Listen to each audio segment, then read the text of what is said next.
us who you are. Hey, my name's Adam Lewis. I'm here with KT, Goya and Quattro. And yeah, I'll run you through. Yeah, take me through the boards. Kind of this is our star of the show, I suppose. And so this is our new Ginsu, and as you can see, it's pretty radical. Yeah. This is definitely a different approach. Yeah, so we're like our kind of R&D headquarters are based in Maui, and we've been working a lot with like a bunch of guys over there with Kai Lenny and Elliot LeBeau as well.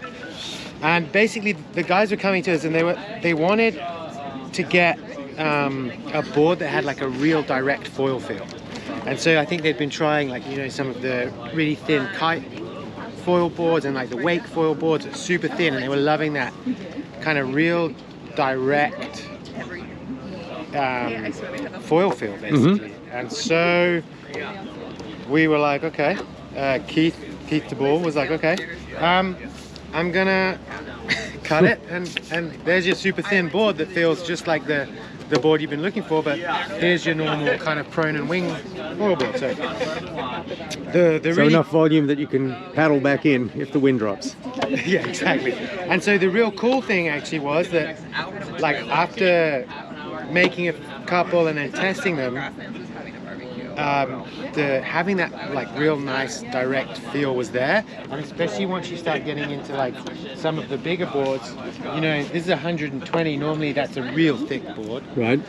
But actually it's still kind of similar to an 80 liter or something in the tail, so you still have that real controllable feel. The cool thing actually was that from using them we realized that actually one of the real benefits was like early takeoff.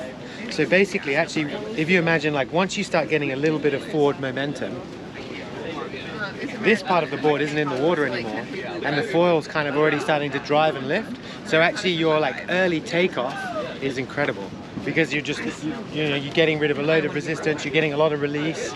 We've got a real cool single concave through here, and so that's really like channeling the water straight through and off. So actually, from trying it, we were kind of amazed that the touchdowns and the release was just out of this world. It was unlike anything we tried. So we were like, whoa, we're really onto something here, and the Ginsu was born. Fantastic. And so you've got 4 sizes. We've got actually a bunch. We go from 120 down to, off the top of my head, is it 120? Is it 26? 120 to 26 or 36? 36. Good. So yeah, big range. Just because actually, you know what? Like some of the guys were trying the 120 for kind of lighter winds and intermediate guys, and it's fantastic. So it takes a little bit. The one thing I would say is it takes a little bit of getting used to just the volume distribution. Once you're starting, like before you kind of get going, you do need to be a little bit further up the board, just where the volume is. But then once you get a little bit of forward momentum, the board's gone, and then it's like the tiniest little foil board you always dreamed of, all of a sudden under your feet. Fantastic. Now you guys do hand wings as well. We do wings as well. Yeah, we've got. Take me through those. All-round wing over here as well. So yeah, if you come down with me.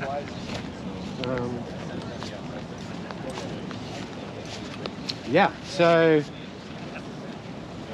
we've got the wings here. We've got it's just a great all-round wing. So I feel like it was probably a little bit more surf oriented once the guys started, but actually it's ended up being just a great all-rounder. I think it upwind performance and things like that. It's still kind of, it's not too billowy, so upwind performance is really good. You have a nice foil shape. But for me, what it really excels in is you're going like back and forth, but once you're actually starting to ride swell and the wing is so balanced. It's a really balanced wing that stands out from everything else I've tried. It's just how kind of easy and balanced it is. I think it's actually really important. We have the handles. We've got a center handle and also a handle all the way, connecting to the leading edge. And I'm surprised how much you end up using the front of the handle there. Like if you're changing around and going for for different things. I'm really surprised how often I'm holding it there, even one-handed or doing whatever. So I think that's something that as a soft-handed wing. And you've gone with This is really hard to do. the two pump points there. Exactly, yeah. So they're kind of individual bladders. Yep. Yeah, it's a phenomenal all-round wing.